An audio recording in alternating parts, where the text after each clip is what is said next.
Guys, this is Tara with Kittens, Weights, and Tarot, and today we're doing another episode of Spooky Tales. So you guys apparently enjoy my spooky stories or my basically unexplainable or paranormal type stories. And since, I am a school teacher, I figured why not give you guys a couple of school spooky stories. Let's rewind before I dive into our spooky story. The reason I like telling these stories is because I just want people to know that if you've had a paranormal experience or just basically an experience that you cannot explain, then there are other people out there who have had very similar experiences or experiences that were maybe just like yours. And so I think the more that people share these types of experiences, actually the less spooky they become, because then it just becomes part of regular everyday life. More people are more open and honest about what it is that they witness on certain day-to-day basis. So that's my whole reason for doing these, is because I actually don't want people to be scared of the unknown, scared of spirit, or scared of whatever it may be.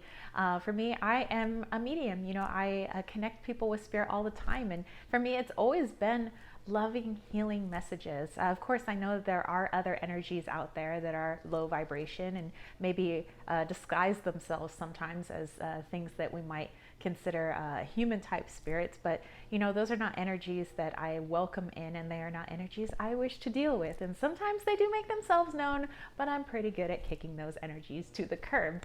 But anyway, so with these stories, maybe settle in, maybe have yourself a a fun Halloween fright, but in the end, just remember that they're just part of being a human being. We all have had, very unexplained experiences at one point in our lives, and that goes back to, gosh, whenever human history started getting recorded. People have been talking about, here's some unexplained experiences. So anyway, let's dive into some school experiences. So this first school experience occurred back when I was actually in high school. So I think it would be good to do maybe a school one when I was in school, and then a school one from when I was teaching. So the first school one, I was a freshman. I was a freshman in high school, as I remember that, because I was taking a intro to theater, because I liked theater. I mean, it's not much of a stretch. I like doing YouTube now. So, so I liked theater. I've always been kind of a ham, and stuff like that. I like to be the center of attention. And so anyway, we couldn't be, if you were a freshman, you weren't really allowed to be in productions unless you were taking intro to theater with our theater teacher, who would always talk about his time on Broadway. He was all about, I did something on Broadway, and that's all he ever talked about. He even dressed like the stereotypical person, I guess, who had been on Broadway. Like, he had like a little beret cap or something that he wore every day, and he did have an ascot.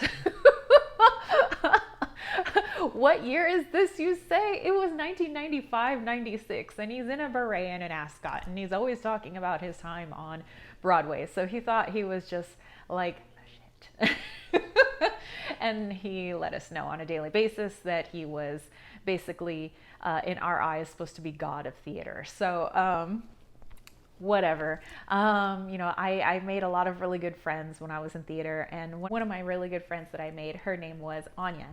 And so I remember one day we're sitting in the theater, and it's the set was getting made for MidSummer Night's Dream. That's right. So MidSummer Night's Dream was the set was getting built by the juniors and the seniors, and so freshmen and sophomores, we were just kind of sitting somewhat in the dark trying to read our textbook, because it was during our beginning theater class. And so basically our teacher was just like, here, read this page to this page, and just be quiet, basically, while the upperclassmen work on the set.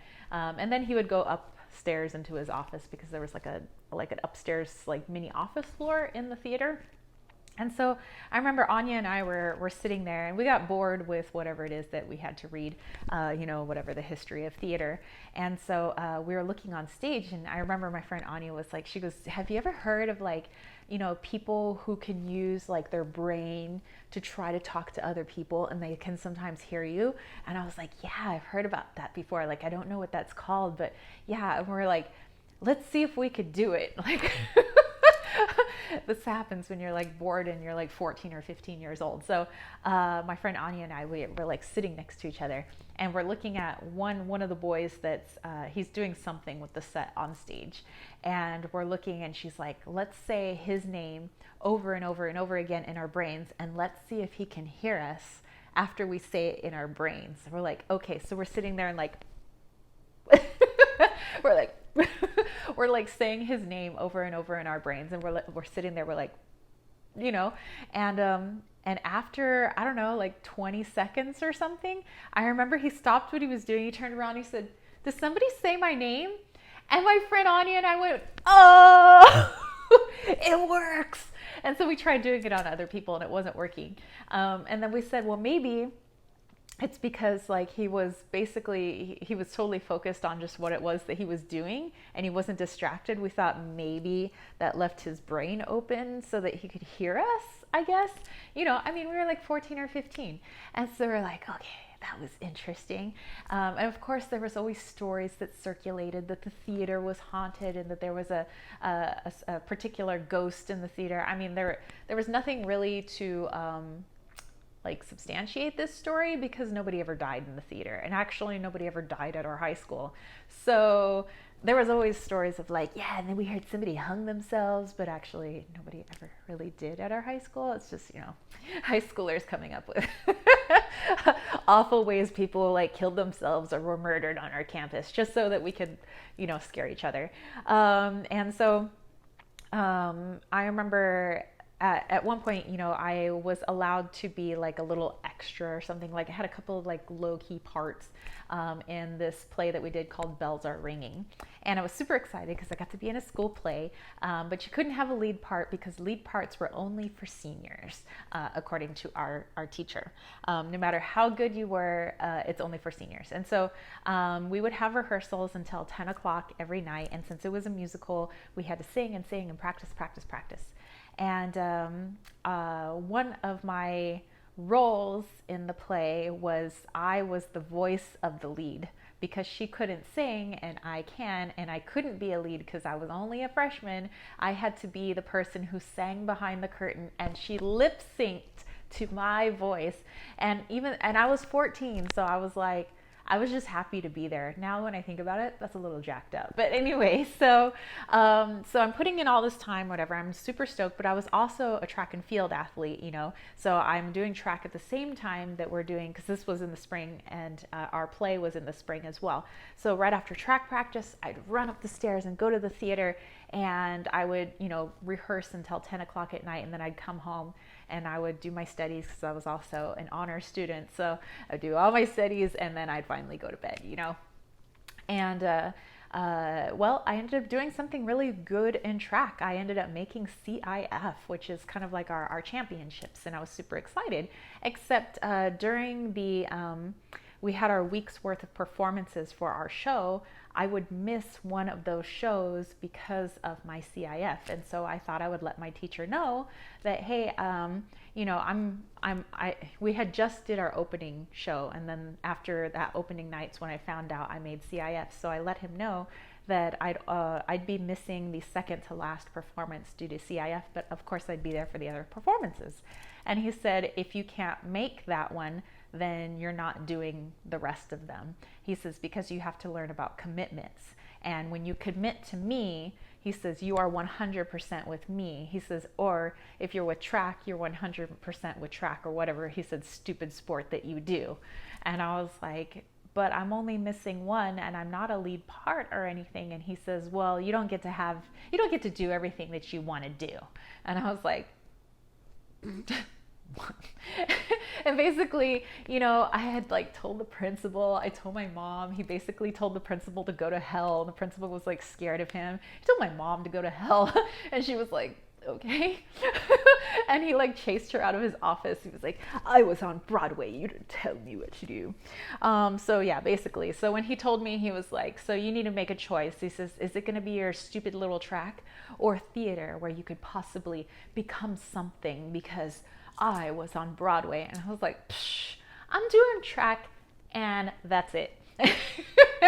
So I made my decision. I'm doing track, whatever, fire me from the rest of the performances. So I remember I was in the theater and I'm griping to my friend Anya there, and I was like, yeah, and then like he told my mom off and he told like the principal off, and like I'm not gonna be in the rest of the show. She's like, that's jacked up, and he's totally been using you. And I was like, oh yeah, drama, 15-year-old drama. And so then I was like, man, I said, he's just so mean to people. Like there is a way to tell people nicely that, about commitments, but he was like a real like D about it. And I was like, and so she says, well, maybe you should tell like the theater girl. So I was like, dude, I hope he falls down those stupid stairs and I hope he breaks his neck. I was like, because that's jacked up to, I said, I'm only a freaking freshman, it's like, and does he think I'm going to be doing theater like the last 3 years here? Like, heck no. I was like, if I go and I do theater, it's not going to be here at this high school. So what happens the next day? Well, the next day, my friend Anya comes running up to me. She's like, dude, she says, you'll never believe this. And you'll see it when we have theater class like later today. But we'll call him Mr. E. Mr. E fell down the stairs last night and broke his neck. And I was like, what? And she said, yeah. She says, everybody was asking him because he's wearing a neck brace and everything. And he said he felt somebody push him and he thinks that it was a student, but he still can't find that student because it was after hours. And I was like, what? So lo and behold, when I went to class that day, Mr. E was in a neck brace and he couldn't move around too well. And he said that he was going to catch the culprit that shoved him down the stairs the day before. And we're like, what? And so then, I don't know, something else happened like a week later, something like that, a few days later, where he was really nasty to me again, because now he hated me because I had told my mom on him and I had told the principal that he was a D. And so again, I'm sitting with my friend Anya and I was like, dude, why is he such a jerk to everybody? I hope the freaking stage lights fall on him. Like, I'm glad he fell down the stairs, Oh my God, what happens the next day? We come to class and the teacher is furious. He's still got his little neck brace on and he's still not moving around too good. And he's like kind of got a limp, and he says, there is some funny business going on in this theater, because now he's got a major limp. And he says, I will catch the person who shoved me down the stairs that one evening. I don't know who stayed behind here in the theater, but somebody pushed me down these stairs. And I'll have you know, I will find out the person who didn't string these lights up, because these lights fell on me last night while I was here by myself. He says, it's one of you. I'm thinking it's an upperclassman, because you stagehands are the only ones allowed backstage. He goes, I got my eye on you. It's one of you guys. And me and Anya were like, oh my God. She's like, you wished the lights would fall on him and they fell on him. You hoped he'd fall down the stairs and he fell down the stairs. And she's like, dude, wish that like $1 million falls on us. And I was like, oh yes, I wish that like $1 million would fall on us. Of course, that never happened. And nothing else happened, really the rest of the year. But yeah, Anya and I would always talk about that incident, like for the whole rest of the time we were in high school. We lost touch after high school, but I remember our last years in high school, that's all we ever talked about was like, oh my God, remember that one time, like Mr. E was such a jerk, because he continued to be a jerk to whatever kids. And we were like, remember when he fell down the stairs after you wished that would happen? Remember when the stage lights fell on him right after you wished that would happen? And they're like, dude, you must have some kind of like magical mojo or something. And so yeah, so that was some unexplained stuff that happened in the theater. I mean, maybe it was just a coincidence that I had wished that Mr. E would fall down the stairs and break his neck, and then that's what happened. And then maybe it was a coincidence a little while later that he pissed me off and I wished that the stage lights would fall on him, and they did. So I don't know. I don't have any explanation for that. So we'll just chalk it up to paranormal because it's beyond normal. Like I don't have an explanation for it. So maybe it was coincidence, maybe it was not. Maybe there really is a stage spirit. So I don't know. Okay, so this next one comes from an actual high school that I taught at. So the first one is the actual high school that I used to go to, which was down in South Bay. And then this next one that I used to teach at is actually the one that I talked about before in my last Spooky Tales. It was like the second high school I've ever worked at, and it had all that paranormal stuff going on. Well, this story comes from that same high school because there was a lot of paranormal stuff going on.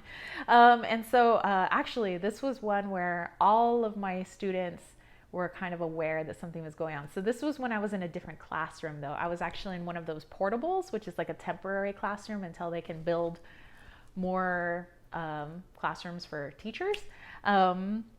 And so I was in one of those portables, and the portables were out by the basketball courts.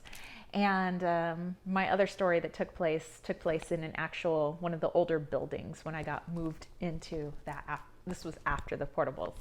Okay, so I'm in this portable, and I was teaching EL students, English language learners, and we had what we thought was a student knocking on the door and then running off, and I remember the first time it happened, I hear the knock at the door. So I ask, one of the students, could you go see who's at our door? And so the student opened the door, didn't see anybody. We're like, but then this started happening on like a little bit more of a regular basis where this had to have spanned a few weeks, where it started happening, first it was a few times a week, and then it started happening every day, and then it started happening multiple times during multiple class periods. And it was mostly later in the day when this would happen. So it didn't really happen in my morning classes, but it happened in my later classes. And we thought for sure there had to be a kid that was out there, because, we'd hear the knock at the door, and it got to where like the students were like looking at their watches. They're like, are we going to have like our whatever knock and ditch person show up? And I'm like, I'm going to catch this kid. Like this kid is going to get like a big referral. Like I'll make sure it's stupid sized. And the kids thought it was hilarious. They're like, dude, Miss E is like getting so upset. And they were like also kind of freaked out. They're like, what if it's a ghost, Miss E? And I was like, no.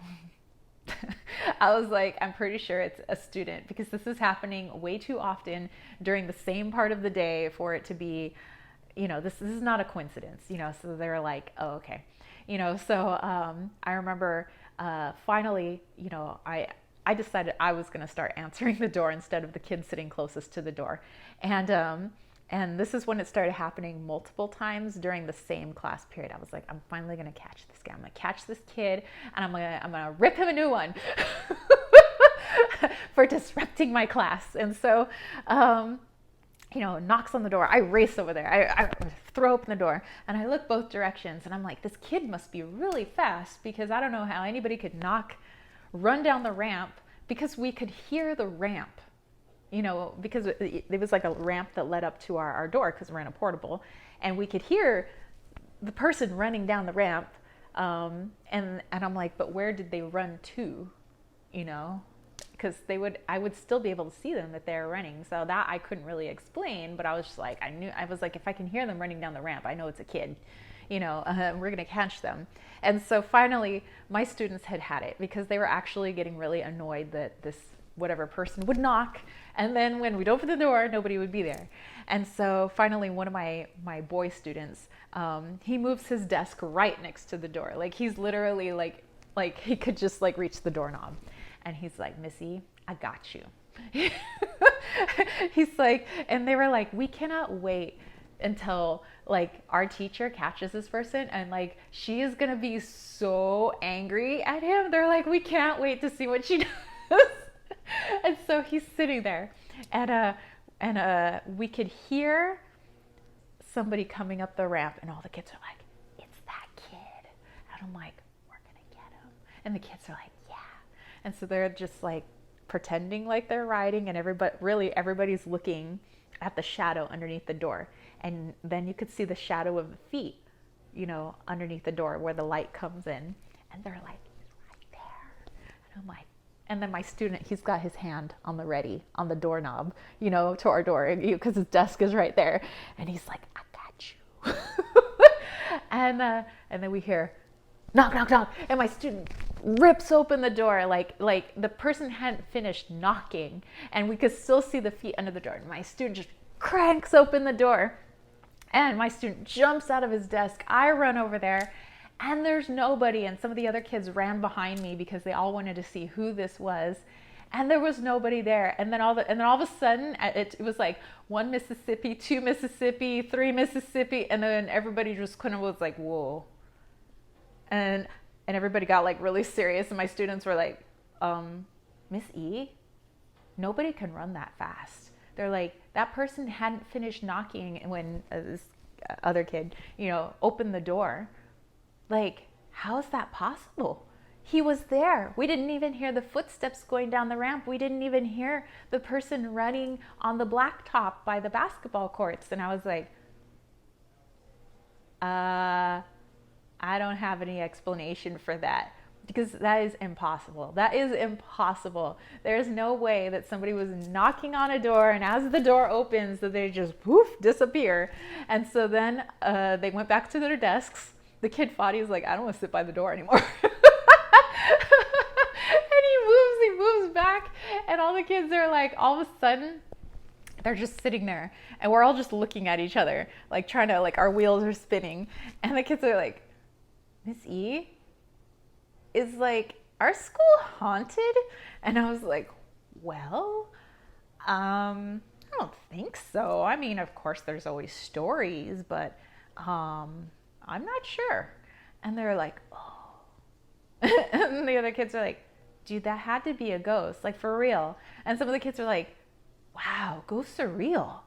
That really was a ghost, Missy." They're like, "There's no way. There's no way you can open the door." They're like, "People don't just," they're like, it's not like they jump the roof where they're not like freaking Superman." And they were like, "Where did they go?" And we're like, "I don't know."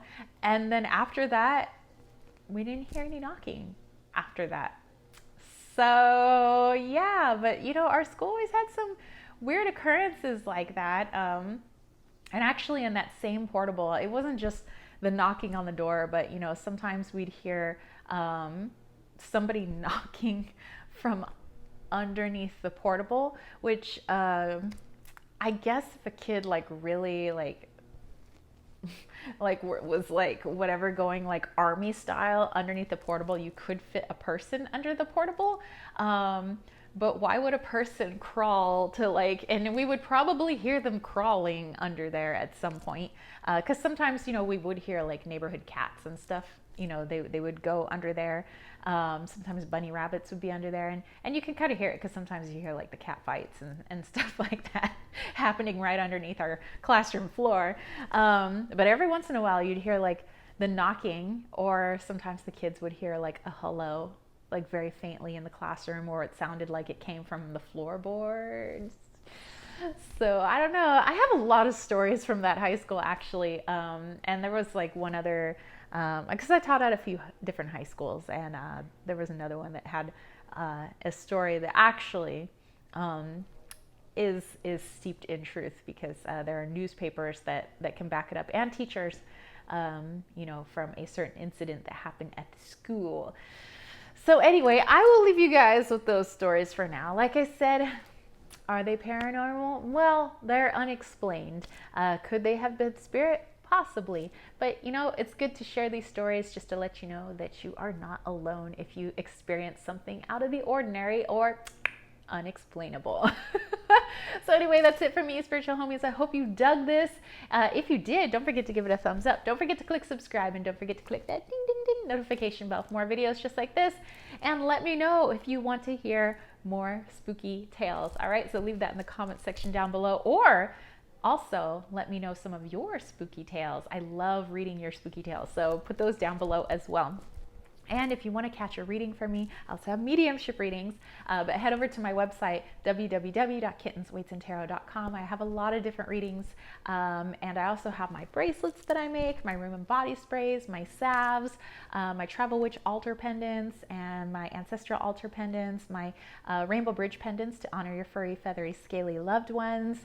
I also have my Wally's World Oracle, which was community created and community funded on Kickstarter last year, so definitely go check that out. And I have a free newsletter, which I hit your inbox on the first of every month. That is the only time I email you anything. But in my newsletter, I have witchy DIYs, arts and crafts DIYs, teas that I'm drinking, crystals that I'm using, channels that I'm watching. So if that interests you, definitely check that out. And this week, Leon Mystery School opens. That's right, I am the headmistress of my own mystery school. And I have a bunch of fabulous teachers that are going to be in my Leon Mystery School, and you will recognize them from here on YouTube. So go to my website, kittenswaitsandtarot.com. At the top, click on Leon Mystery School. You will get to see all the teachers that are teaching right now. We have some other teachers that are going to be joining us later, but there are a lot of different classes, and I think you guys can enjoy those types of classes. And if any of them interest you, definitely sign up. So yeah, go check that out. We are opening on Wednesday. I am so excited. Like, this has been like over a year in the making. I'm super excited. So again, go check it out. Yeah, and if you want to throw a little love my way, think about joining the KWT tribe over at patreon.com. As little as $1 helps this channel. It goes a long way so that I can create more and do more for you spiritual homies. And that's it for me. So I will catch you later. Peace, love, and chicken grease. Peace out.